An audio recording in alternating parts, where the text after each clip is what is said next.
পুলিশের হাতে গ্রেপ্তার হলেন আইন উপদেষ্টা আসিফ নজরুল। ওদিকে রাষ্ট্রপতির নির্দেশে আইন উপদেষ্টা আসিফ নজরুলকে গ্রেপ্তার করা হয়েছে। কারণ আমি এখন আসিফ নজরুলের বিরুদ্ধে কথা বলি। আসিফ নজরুল যত কিছুই বলুক, যত চেষ্টাই করুক, আসিফ নজরুল তোমার পাশার চামড়া থাকবে না একটাও। উপদেষ্টা আসিফ নজরুল পালাতে গিয়ে গ্রেপ্তার হয়েছে। হ্যাঁ দর্শক, আপনি ঠিকই শুনেছেন। আসসালামু আলাইকুম সম্মানিত প্রিয় দর্শক, আজ খুবই গুরুত্বপূর্ণ একটি ভিডিও নিয়ে দর্শক এই মুহূর্তে আপনাদের মাঝে হাজির হয়েছে আমি। হ্যাঁ দর্শক, থাম্বনেল দেখে আশা করি বুঝতে পেরেছেন আমাদের আজকের এই ভিডিওটা কতটা গুরুত্বপূর্ণ এবং ঠিক কোন বিষয়টিকে ইঙ্গিত করছে। হ্যাঁ দর্শক, এবার আর কিন্তু শেষমেশ বাঁচতে পারলেন না উপদেষ্টা আসিফ নজরুল, যে কিনা আওয়ামী লীগের এজেন্ডা বাস্তবায়ন করতেই কিন্তু উপদেষ্টা পরিষদে ঢুকেছিলেন চালাকি করে, যেটা কিন্তু এখন এসে কিন্তু ধীরে ধীরে কিন্তু ফাঁস হচ্ছে। এমনকি যে ছাত্রদের সঙ্গে সে আন্দোলনে জড়িত ছিল, সে ছাত্রদেরকে এখন সে চিনছে না, তাদের সাথে কোনো কমিউনিকেশনে নেই, তাদের সাথে যে কথাবার্তা হয়েছিল দেশকে সংস্কারের বিষয়ে, সেগুলোর বিষয়ে এখন কিছুই জানেন না এই উপদেষ্টা আসিফ নজরুল। এমনকি আওয়ামী লীগ যে কাজগুলা অর্ধেক করে গেছে সেটাকে পূরণ করছে এই উপদেষ্টা আসিফ নজরুল। এমনকি আওয়ামী লীগকে আবারও দেশে পুনর্বাসন করার জন্য যত কিছু করা দরকার সকল কিছুই কিন্তু গোপনে গোপনে কিন্তু করছে এই উপদেষ্টা আসিফ নজরুল। যার ফলে আজ কিন্তু সাংবাদিক ইলিয়াস হোসেন ভাই এই উপদেষ্টা আসিফ নজরুলের একেবারে স্পষ্টভাবে কিন্তু সুন্দর একটি আমলনামা তৈরি করে আমাদের সামনে উপস্থাপন করেছেন। সেটাই কিন্তু আমরা আজকে আপনাদের একেবারে ভিডিও ক্লিপ সহ দেখাবো। তাই আপনার কাছে অনুরোধ থাকবে সাংবাদিক ইলিয়াস হোসেন ভাইয়ের মুখ থেকে তথ্যগুলি শুনতে হলে অবশ্যই আমাদের আজকের এই ভিডিওটি একেবারে শেষ পর্যন্ত আপনাকে কন্টিনিউ করতে হবে, তবে কিন্তু বিস্তারিত আপনি ভালো করে বুঝতে পারবেন। তাহলে চলুন সম্মানিত প্রিয় দর্শক, আপনার মূল্যবান সময়টুকু আমরা এখানে নষ্ট না করে শুরুতে সাংবাদিক ইলিয়াস হোসেন ভাই কি বলছেন আসিফ নজরুল সম্পর্কে সেটা আগে আপনাদেরকে দেখিয়ে নিয়ে আসি। কারণ আমি এখন আসিফ নজরুলের বিরুদ্ধে কথা বলি। আসিফ নজরুল যত কিছুই বলুক, যত চেষ্টাই করুক, আসিফ নজরুল তোমার পাশার চামড়া থাকবে না একটাও।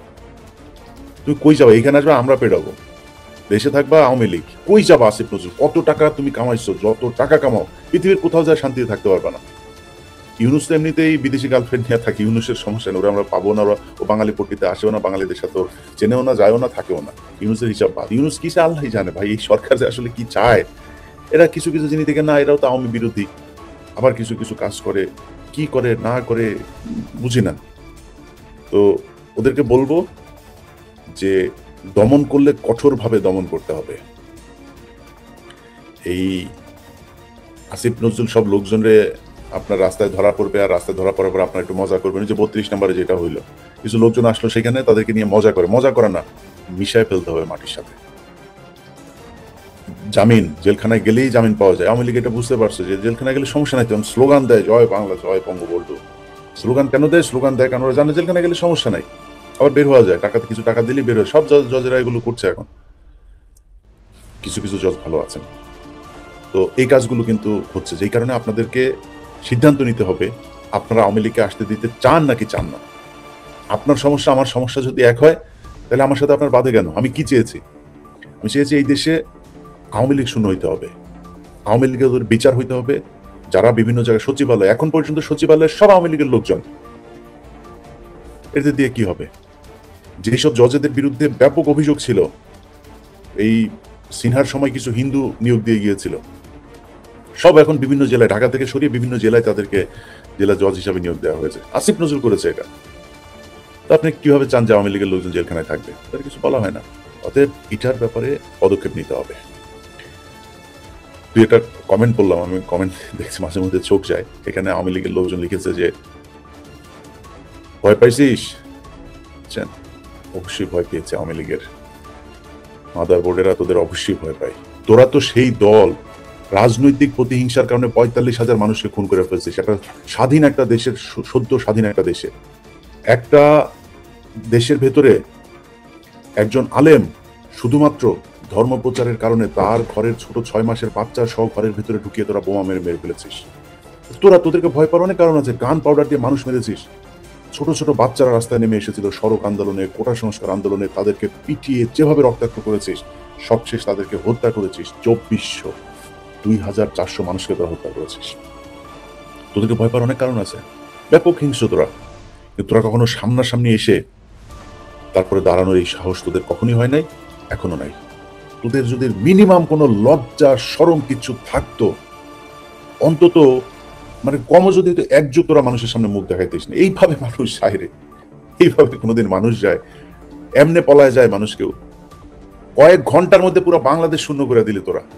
এরকম এক পলাতক দল আবার হুঙ্কার দিস বিদেশে পয়সা আমাদেরকে বলতে আমাকে পলাতে বেটা আমরা পলাতক রে কলারে ধৈরা তোদের আওয়ামী লীগের যুবলীগের লোকজনের কলারে ধৈরা ভোট কেন্দ্রের মধ্যে আমি একা হাতে পিস্তলও ছিল না গানও ছিল না কিছুই ছিল না একা থাপড়াইছি এটা তো ক্যামেরায় নাই ঘুষাইছি যা লাথি মারছি পেছনে পা হোগার মধ্যে লাথি দিয়েছি বাইরে এনতে এগুলো করছি ঘুরে আসছি 5 তারিখে 2014 সালে নির্বাচনে ফুটেজ সার্চ দিস ইলিয়াস হুসাইন ইটিভি 21 টিভি এভাবে সার্চ পেয়ে যাবে সব ফুটেজ দেখিস না ওগুলি দৌড়ায় কিভাবে চাকরিচ্যুত দেওয়ার পরেও দেশে বিভিন্ন টেলিভিশন পত্রিকা যেগুলো 3 গুণ 2 গুণ বেতন দিয়ে তারপরে নিতে চাইতো তাদের অফিসে গিয়েছে তারা অফিসে নেয় না না ভাই কোন সংস্থা থেকে দেওয়া আছে আমি কনক সারোয়ার চাকরির জন্য হন্যে হয়ে ঘুরেছি কেউ নেয় নাই সবাইকে অর্ডার দিয়ে দেওয়া হয়েছে যাতে আমাদেরকে চাকরিতে নেওয়া না তো কি করবো না খায় মরবো বিদেশে এসছি বিদেশে তোর মতো বর্ডার দিয়ে পালায় এই দাড়ি মুছ কাইটা তারপরে তোদের এই লোকজনের মতো এইভাবে পালাইছি আমরা এয়ারপোর্ট দিয়ে এসছি বিদেশে এসে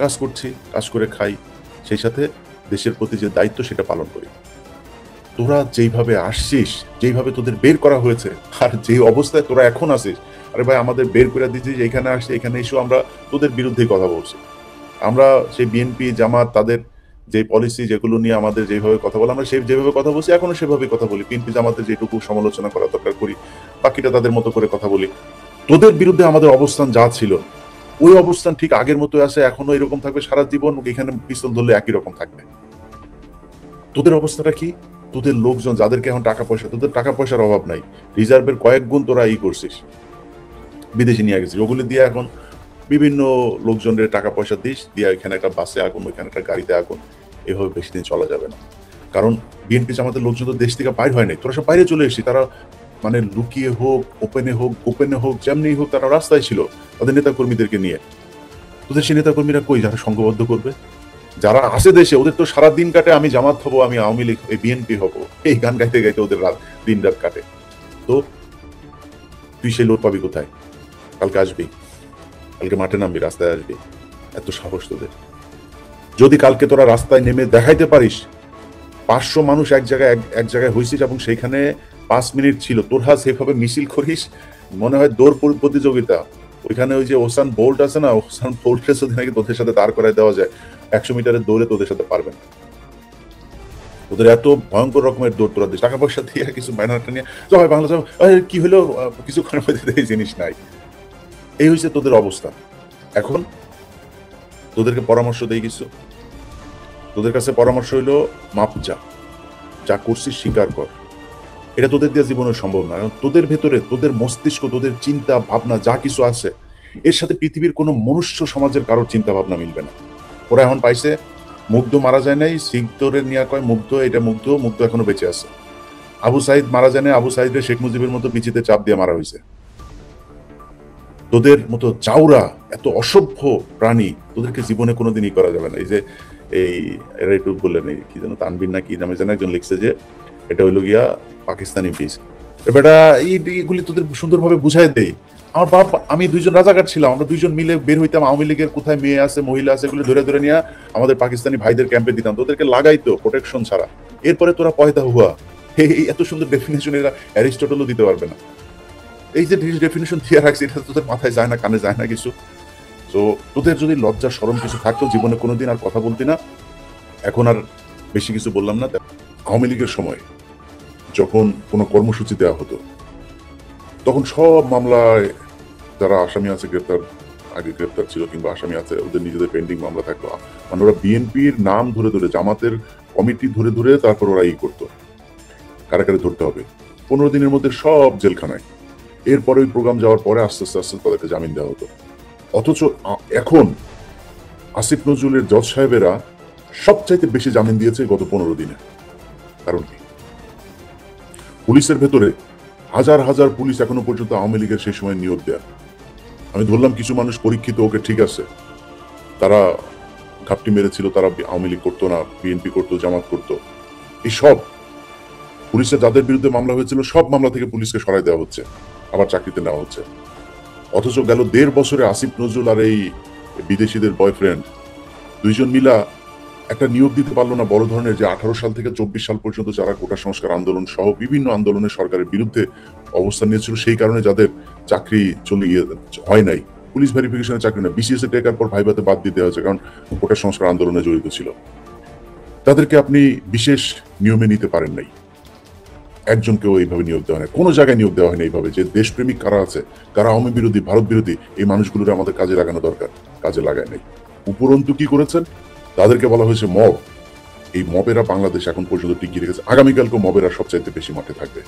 আপনার এই পুলিশ আর আপনার আর্মি আর আপনার বিজেপি এখনো পর্যন্ত সেই জায়গায় যায় নাই যে বন্দুকের নলটা সবসময় আওয়ামী লীগের দিকে রাখবে, তাদের নিয়োগ দিয়ে যাওয়ার লোক সব কিচ্ছু করেন নাই।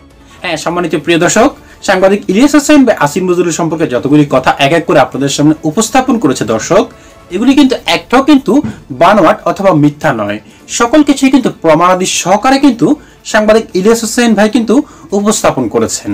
কারণ তার কিন্তু একটা টিভি চ্যানেল রয়েছে বাংলা ইরিশের নামে, যেটা কিন্তু বাংলাদেশের বিভিন্ন জায়গায় কিন্তু যেখানে অপরাধ সংগঠিত হয় এবং 2 নম্বরে কাজ কারবারের সঙ্গে জড়িত আওয়ামী লীগের এজেন্ডা বাস্তবায়ন করছে এরকম লোকদের কিন্তু খুঁজে খুঁজে কিন্তু তাদের আমলনামা কিন্তু তৈরি করে সাংবাদিক ইলিয়াস হোসেন ভাইয়ের কাছে পাঠায়, আর সেটাই কিন্তু সাংবাদিক ইলিয়াস হোসেন ভাই প্রচারিত করেন।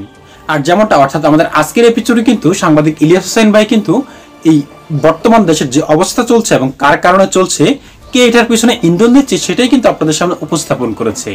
কারণ এই মুহূর্তে দেশে যত উপদেষ্টা রয়েছে সকলেই কিন্তু বিভিন্ন সাইডে কিন্তু সাইড হয়ে গিয়েছে, কেউ আওয়ামী লীগকে সাপোর্ট করছে তো কেউ বিএনপিকে সাপোর্ট করছে, আবার কেউ সাপোর্ট করছে জামায়াতকে। তবে ডক্টর ইউনূসকে, দর্শক, ডক্টর ইউনূসকে চক্রান্ত করে এখানে বসিয়ে তাকে এখন অপমানিত করা হচ্ছে। কারণ বিশেষ করে যে আসিফ নজরুল সরকার বিরোধী আন্দোলনের সঙ্গে জড়িত ছিল, সে কিভাবে এখন হাসিনার পক্ষ নিয়ে কথা বলে এবং আইন বিভাগে যত আওয়ামী লীগের নেতাকর্মীরা রয়েছে সকলকে কিন্তু এক এক করে কিন্তু জামিন দিয়ে দিচ্ছেন এই উপদেষ্টা আসিফ নজরুল, যেহেতু তিনি আইন মন্ত্রী হিসেবে আছেন। আর সাংবাদিক ইলিয়াস হোসেন ভাই কিন্তু সেই শুরু থেকেই কিন্তু বলে আসছে এই উপদেষ্টা আসিফ নজরুল কিন্তু একেবারে 2 নাম্বার লোক, সেটা কিন্তু এক এক করে কিন্তু তিনি প্রমাণও করে আসছিলেন। তারপরেও কিন্তু দেশের উপদেষ্টা অথবা আইন শৃঙ্খলা বাহিনী কেউই কিন্তু কিছুই বলছে না এই উপদেষ্টা আসিফ নজরুলকে।